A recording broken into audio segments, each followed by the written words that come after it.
안녕하세요. 오늘도 사연살롱을 찾아주셔서 감사합니다. 강서구에 살고 있는 40대 여성이에요. 우리 부부는 얼마 전 결혼 15주년을 맞았어요. 연애 시절이 엊그제 같은데 15년이나 같이 살았다니 믿기지 않더라고요. 결혼 초만 해도 이 남자와 결혼 생활을 유지할 수 있을까 걱정했으니까요. 그건 성격 차이나 시댁과의 문제 때문이 아닌 바로 남편의 외모 때문이었죠. 남편이 키도 크고 잘생겼거든요. 주위에서 남편 얼굴 뜯어먹고 살 거냐는 말을 자주 들을 정도로요.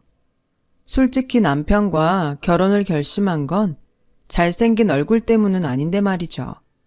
물론 잘생겨서 나쁠 건 없지만요. 제가 처음 남편과 만난 건 24살, 봄이었어요. 대학을 졸업하고 처음 들어간 회사에 첫 출근을 하던 날 10,000원 버스 안에서였죠. 출근 첫날이라 서둘러 일찍 나섰는데도 차가 막혀서 지각을 할 판이었어요. 그런데 회사까지 새 정류장을 남겨두고 뜻하지 않은 일이 발생한 거예요. 글쎄, 누가 제 엉덩이를 기분 나쁘게 쓰다듬지 뭐예요.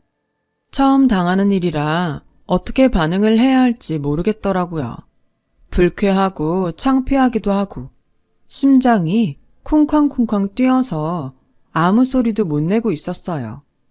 그랬더니 이 변태 자식이 아예 대놓고 제 엉덩이를 움켜쥐지 뭐예요. 도저히 참을 수가 없어서 주먹을 꽉 쥐고 돌아서서 그대로 날렸어요. 그때 제 주먹에 코를 맞은 사람이 바로 지금의 제 남편이에요. 얼마나 세게 때렸던지 코피가 주르륵 흐르더라고요. 저는 남자를 노려보며 말했어요. 내 엉덩이 만지니까 기분 좋냐, 이 변태 새끼야? 그 순간 10,000원 버스 안은 술렁이기 시작했고 사람들마다 남자를 향해 한마디씩 해댔죠. 대개가 욕설이었어요. 그러자 남자가 코피를 닦으며 그러더군요.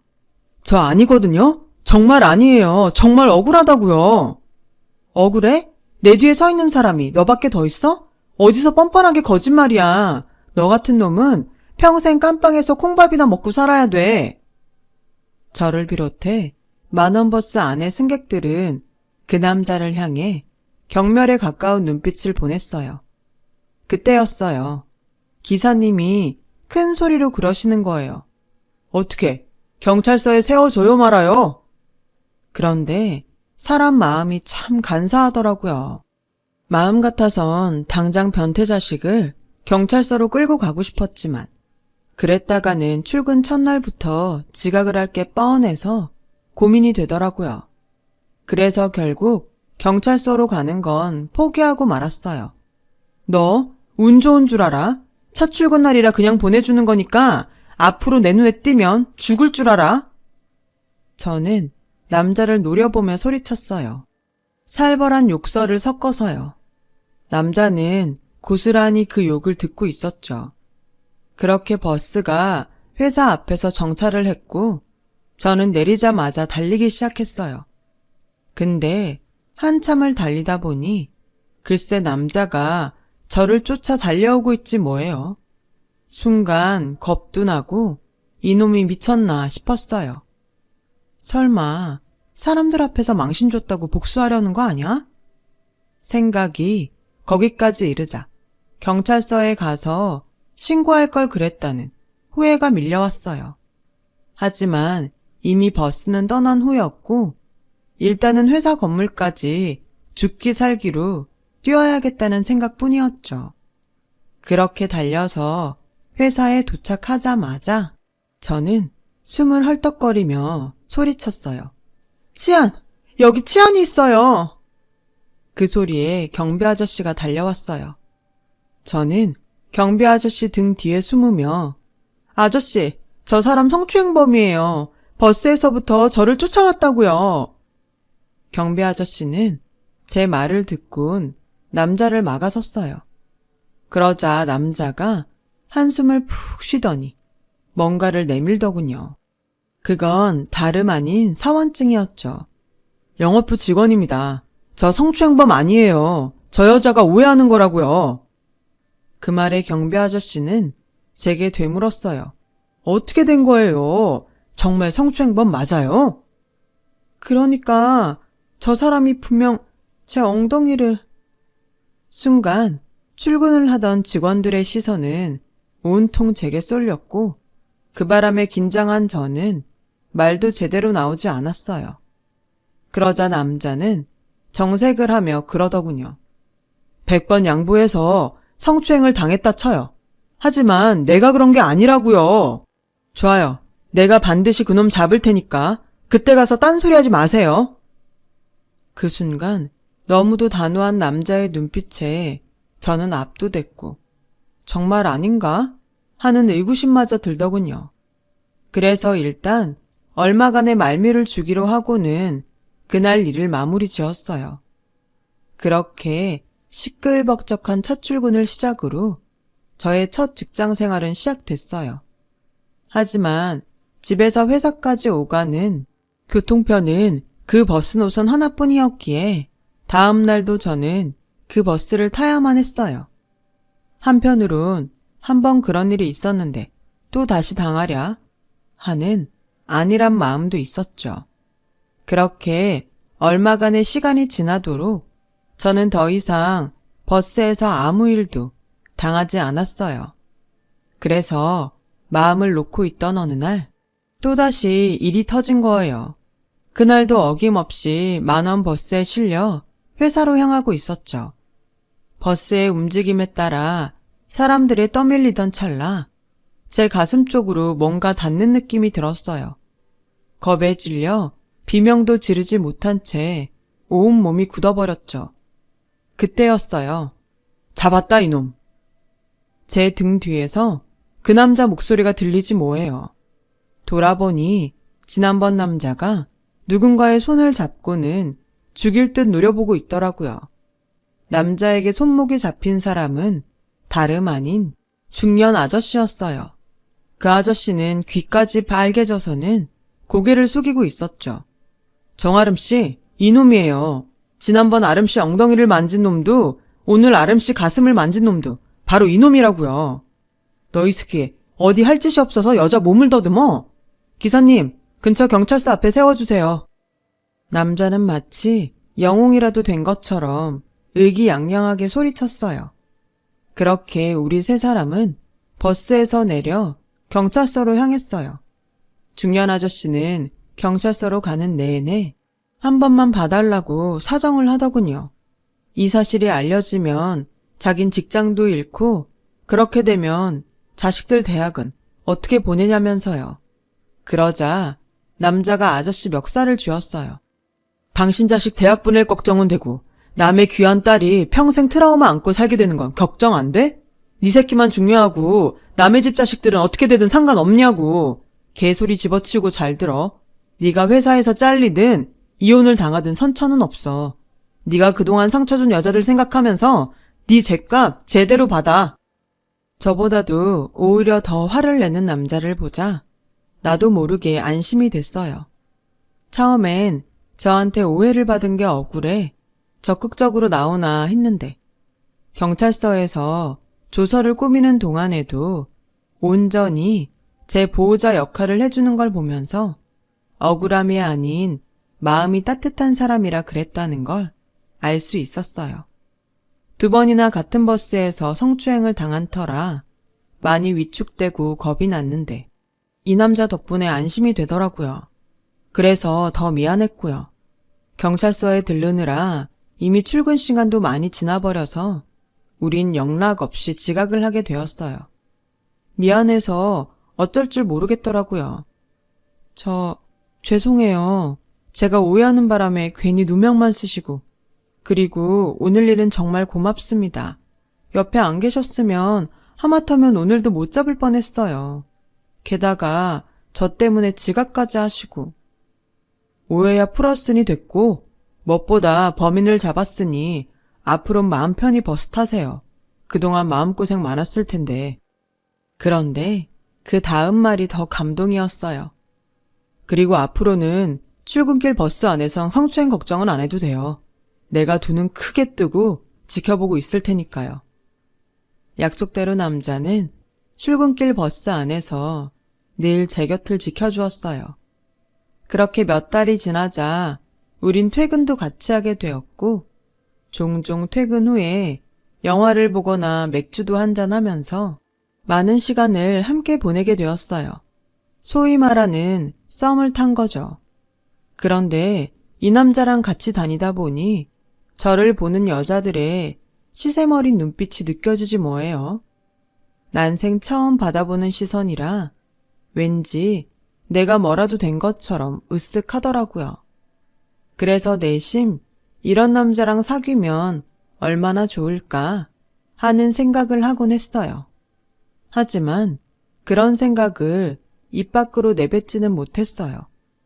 괜히 고백했다가 거절당하면 지금의 이 관계도 끝나는 거니까요. 그래서 그저 언제 끝날지 모르는 이 상황을 즐기자는 심정이었는데 생각지도 않았던 일이 벌어졌지 뭐예요. 그날도 퇴근 후 둘이 영화를 보러 종로에 나간 참이었는데 글쎄 극장에서 전 남친과 딱 마주친 거예요. 저를 만나면서 양다리를 걸쳤던 놈이라 더럽게 끝난 사이였죠. 전 남친 옆에는 예쁘장한 새 여친이 있더라고요. 여자 혼자 처량하게 극장을 나오고 너 아직도 솔로야? 설마 아직 날 못 잊어서 그러는 건 아니지? 그럼 내가 너무 미안해지는데. 뚫린 입이라고 멋대로 짓거리더군요. 그때였죠. 팝콘을 사러 갔던 남자가 제게 다가왔어요. 자신에 비해 키도 크고 얼굴도 훨씬 잘생긴 남자가 제 곁으로 오자 전 남친은 물론 그의 여친도 놀라는 눈치더군요. 마치 안 싸웠는데 이긴 느낌이랄까? 암튼 그랬어요. 그런데 남자는 상황을 눈치챘는지 제 어깨에 팔을 두르며 마치 애인인 것처럼 행세를 하지 뭐예요. 자기야, 영화 시작하겠다. 들어가자. 그 말에 저는 고개만 끄덕였어요. 그렇게 아무렇지 않게 남자에 이끌려 상영관으로 향하는데 전 남친의 여친이 저를 부러운 눈빛으로 쳐다보더군요. 아마 그때였을 거예요. 제가 용기를 내기로 결심한 건. 영화가 끝나고 남자와 버스 정류장으로 가는 길에 저는 고백을 했어요. 더 이상 이런 관계는 힘들 것 같아요. 제가 좋아하게 됐거든요, 그쪽을요. 수줍은 마음에 제 할 말만 하곤 도망치듯 가려는데 남자가 제 손목을 잡아 세우더라고요. 아니, 고백을 했으면 대답은 듣고 가야 되는 거 아닙니까? 잘 됐네요. 안 그래도 언제 말해야 하나 고민하고 있었는데. 이참에 우리 사귀는 거 어때요? 서로 마음도 확인했겠다. 머뭇거릴 이유 없잖아요. 안 그래요? 나중에 안 사실이지만 남자는 버스에서 저와 처음 만났던 그날부터 저를 마음에 두고 있었다고 하더군요. 성추행범으로 물리는 바람에 상황이 꼬여서 관계가 틀어지면 어쩌나 많이 걱정했다고요. 다행히 진범을 잡아서 관계가 회복됐고 그날 이후 연애하는 기분으로 저랑 만날 수 있어서 좋았다나요. 그러니까 우리 정식으로 사귀자고요. 이미 연애는 시작된 기분이지만. 남자는 멋쩍게 웃으며 말했어요. 그렇게 오늘부터 1일이 시작된 거죠. 따지고 보면 그날 이후 특별히 달라질 건 하나도 없었어요. 사귀기 전에도 출퇴근을 이미 같이 했고 영화도 보고 술도 마시고 남들 데이트하는 것처럼 다 하고 지냈으니까요. 그래도 확실히 사귀게 되자 기분은 전과는 확연히 달랐어요. 그런데 다 좋지만은 않더라고요. 전에는 멋진 남자랑 같이 다니는 덕분에 여자들의 부러움 가득한 시선을 받는 게 좋았는데 어느 순간부터 그 시선이 걱정으로 변해버렸거든요. 이 남자는 여자들한테 인기가 많았어요. 당시 우리는 비밀 사내 연애를 했었는데 회사 내 여자 직원들 중에서는 이 남자한테 호감을 보이는 사람들이 꽤 많았거든요. 연애 사실을 밝힐 수 없었던 저는 그걸 알면서도 내색을 할 수 없었고요. 그저 벙어리 냉가슴으로 소가리만 해야 했어요. 내 남자를 호시탐탐 노리는 여자들 중엔 예쁘고 스펙 좋은 사람들도 많아서 더욱 그랬죠.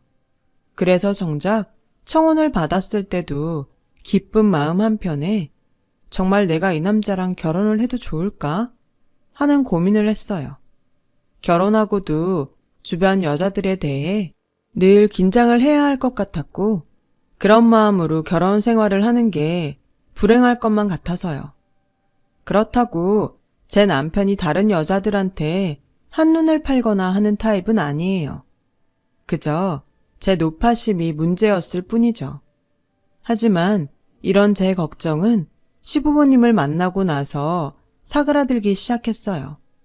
두 분 금슬이 정말 좋았거든요. 주말마다 아버님은 어머님을 데리고 서울 근교로 드라이브를 하셨어요. 비가 오나 눈이 오나 한결같이요. 어머님이 아버님이랑 드라이브하는 걸 좋아하셨거든요. 아무리 아내가 좋아한다고 해도 한두 번도 아니고 매주 그러기는 쉽지 않은 거잖아요. 그런데도 아버님은 단 한 번도 얼굴을 찌푸린 적이 없을 정도로 어머님의 운전기사가 되는 걸 마다 않으셨죠. 아버님이 어머님을 챙기는 모습을 보면서 이런 집에서 자란 남자라면 여자 문제로 날 힘들게 하지 않을 거란 막연한 안심을 했어요. 게다가 시부모님께서는 저를 많이 예뻐해 주셔서 더 마음을 놓을 수 있었던 것 같아요. 제가 남편이랑 다투기라도 하면 시부모님은 전적으로 제 편을 들어주셨어요. 철마다 제 보약도 지어 보내주시고 제사나 명절 때도 회사 일도 하고 살림도 사느라 힘들 테니 늦음하기 오라시며 음식 준비도 두 분이 손수 다 하셨어요. 세상에 이런 시부모님이 또 어디 있겠어요. 그런데 이렇게 저를 예뻐해 주시던 시부모님이 1년 터울을 두고 세상을 떠나셨지 뭐예요. 2년 전 아버님이 대장암으로 갑자기 세상을 떠나셨고 어머님마저 얼마 전 교통사고로 세상을 떠나시고 만 거예요. 그런데 시부모님이 돌아가시자 갑자기 남편이 변하기 시작했어요. 시작은 어머님 장례식이 끝나고 다음 날부터였죠. 아침 일찍 걸려온 전화에 남편이 자다 말고 일어나 베란다에 나가 통화를 하더라고요. 정확한 통화 내용은 듣지 못했지만 간간히 들리는 소리에 따르면 남편이 쩔쩔매며 통화 상대한테 조금만 참고 기다려달라고 사정을 하더라고요. 30분 넘게 통화를 한 남편은 세수도 안 하고 바로 집을 나갔어요. 그리곤 새벽녘이 돼서야 집에 돌아왔죠.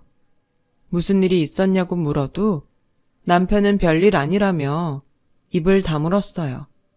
그리고 당장 그 주부터 남편은 주말마다 아침 일찍 집을 나섰고 늦은 밤이 돼서야 집에 돌아오곤 했어요. 남편의 이런 행동에 그동안 잊고 살았던 걱정들이 수면 위로 떠오르기 시작했죠. 그동안 결혼 생활을 하면서 여자 문제를 일으킨 적 없는 남편이었지만 40이 넘은 나이에도 여전히 여자들한테 인기가 좋은 남편은 제게 있어서 시한폭탄과 같았거든요. 혹시 남편한테 여자가 생긴 게 아닐까? 혼자 꽁꽁 싸매고 걱정을 하던 저는 지인 소개로 용하다고 소문난 점집을 찾아갔어요. 남편의 생년월일을 알려주자 무당은 대뜸 숨겨둔 사람이 있다고 하더라고요. 순간 심장이 쿵 내려앉는 것 같았어요. 남편한테서 끊어낼 방법이 없을까요? 간절한 마음에 무당한테 물었더니 고개를 가로저으며 그러더군요. 안 돼. 이건 구슬해도 못 끊어. 받아들이고 사는 수밖에. 혹시나 하는 마음이 있었던 터에 무당한테 그런 말을 듣고 보니 온몸에 기운이 쭉 빠지면서 모든 의욕이 사라지더군요. 남편은 이런 저를 보고는 장례를 치르느라 몸이 상한 거 아니냐며 한약이라도 지으러 가자고 하더군요. 그런 말을 하는 남편을 보니 정말 구역질이 날 정도였어요. 믿는 도끼에 발등 찍힌다는 말을 이렇게 실감하게 될 줄은 몰랐거든요. 그렇다고 지금에 와서 이혼을 한다는 건 더더욱 생각하기 힘들었어요. 몇 년 전 다니던 직장을 그만둔 데다 초등학생과 중학생인 두 딸의 미래를 생각하니 선뜻 이혼 소리를 낼 수 없었거든요. 그리고 무엇보다도 그동안 남편과 살아온 제 인생이 허무하게 무너지는 게 참을 수가 없어서 도저히 그럴 수가 없었죠. 그래서 직접 내 눈으로 확인을 해야겠다 생각했어요. 그래서 토요일 아침 일찍 집을 나서는 남편을 뒤따라갔어요. 남편은 한참을 달리다가 고속도로 휴게소에서 호두 과자며 이런저런 먹거리를 한아름 사들고는 다시 차에 오르더군요. 내연녀에게 줄 간식 같았어요. 그 모습을 보니 피가 끓는 것 같았죠. 그리곤 다시 한참을 달려갔고 그러다가 남편의 차는 서울에서 꽤 떨어진 경기도 외곽의 외진 병원 앞에서 멈췄어요. 저는 택시비를 지불하고 남편을 뒤쫓아 병원 안으로 들어갔죠. 가보니 남편은 면회실에서 누군가를 기다리고 있더라고요. 아마도 내연녀가 병원에 입원 중인 모양이었어요. 그리고 잠시 뒤 남자 간호사와 함께 누군가 남편 앞으로 다가왔는데 맙소사, 남편과 똑같이 생긴 남자더라고요. 남편이 쌍둥이라는 말은 들은 적이 없던 터라 저는 하마터면 소리를 지를 뻔했지 뭐예요. 여자가 아닌 건 다행이었지만 쌍둥이 형제가 있다는 걸 결혼기간 내내 숨기고 있었다는 배신감은 또 다른 분노를 일으켰어요. 남편은 물론이고 믿었던 시부모님조차도 제게 비밀로 했으니까요. 그런데 남편의 쌍둥이 형제의 눈빛이 왠지 불편하더라고요. 두 사람이 면회를 하는 내내 남자 간호사가 옆에서 지키고 있는 것도 좀 그렇고요. 그러고 보니 급하게 남편을 쫓아오느라 이곳이 어떤 병원인지도 몰랐더라고요. 그래서 병원 이름을 찾아보려고 두리번거리는 그때 형수님 맞죠? 남편의 쌍둥이 형제가 저를 보곤 웃으며 부르지 뭐예요. 그제야 제가 뒤따라온 걸 알게 된 남편은 귀신을 본 사람처럼 놀라더군요. 아니, 당신이 어떻게 여길... 뭐야, 형이랑 같이 온 거 아니었어? 형수님, 저 처음 보죠? 난 사진으로 많이 봤는데. 소혜랑 지혜는 잘 있어요? 마치 예전부터 아는 사이였던 것처럼 다정하게 대하는 시동생의 모습에 저는 당황해서 아무 말도 못하고 그 자리에 굳은 채 서 있었어요. 그러자 그런 제 모습이 불쾌했는지 시동생이 대뜸 그러더군요. 왜요? 정신병원에 사는 시동생이라 말도 섞기 싫어요? 나 미친 사람 아니에요. 날 여기에 버려둔 형이랑 엄마 아빠가 미친 거지. 안 그래 형? 그 말을 하는 내내 눈빛이 점점 살기를 띠기 시작하던 시동생은 급기야 광기를 뿜으며 난동을 부리기 시작했어요. 테이블을 밀치고 의자를 들고 위협을 해댔어요. 그러자 남편은 제 손목을 잡아 끌고 병원 밖으로 나왔죠. 그리곤 한참 동안 제자리를 서성이며 어떻게 말을 꺼내야 할지 고민을 하는 모습이었어요. 여보, 내가 당신한테 진작 말을 했어야 했는데 그러지 못해서 미안해. 좀 전에 그 사람은 내 쌍둥이 동생이야. 조현병이 심해서 고등학교 졸업하곤 계속 병원에서 살고 있어. 결혼 전에 말을 할까 했는데 도저히 용기가 안 나서 말을 못했어. 정말 미안해. 아무리 그래도 그렇지 이런 일을 어떻게 숨길 수가 있어? 자기도 그렇고 어머님 아버님까지 어떻게 15년간을 감쪽같이 나를 속일 수 있냐고. 나한테 말하면 내가 이혼이라도 하자고 그럴까봐 그랬어? 왜 날 이렇게 나쁜 사람을 만들어? 난 이런 줄도 모르고 당신한테 여자가 생긴 건 아닐까 의심했단 말이야. 내가 어떤 심정으로 여기까지 왔는지 알기나 해? 저는 서운한 마음에 감정이 복받쳐서 주저앉아 울고 말았어요. 남편은 그런 저를 안아주며 연신 미안하다는 말을 했어요. 그런 남편을 보니 위로받아야 될 사람은 내가 아닌 남편이란 생각이 들더군요. 그동안 나를 속이고 병원을 찾아오면서 얼마나 가슴 저리고 미안해했을까 생각하니 가슴이 미어지는 것 같았어요. 그래서 남편을 꼭 안아주며 그랬죠. 여보, 이제 그 짐 혼자 짊어지지 마. 우린 부부잖아. 그동안 날 속인 건 괘씸하지만 그 마음 아니까 더 이상은 말 안 할게. 대신 앞으로는 혼자 여기 오지 말고 나랑 같이 오자. 당신 동생이기도 하지만 나한텐 시동생이기도 하잖아. 응? 그 짐 나랑 같이 짊어지자. 난 당신 혼자 힘든 거 싫어. 그래 줄 거지? 제 말에 남편은 눈시울이 붉어지더니 이내 아이처럼 엉엉 울기 시작했어요. 저는 그런 남편의 등을 쓰다듬어 주며 한참을 다독여 주었어요. 그동안 이 남자가 얼마나 힘들었을까 생각하니 가여워서 마음이 아팠어요.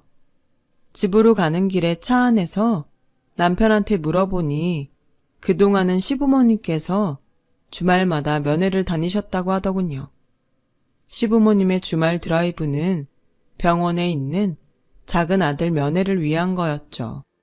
오랜 시간 며느리한테도 말 못하고 꽁꽁 숨겨야 했던 두 분은 또 얼마나 괴로우셨을지 마음이 찡했어요.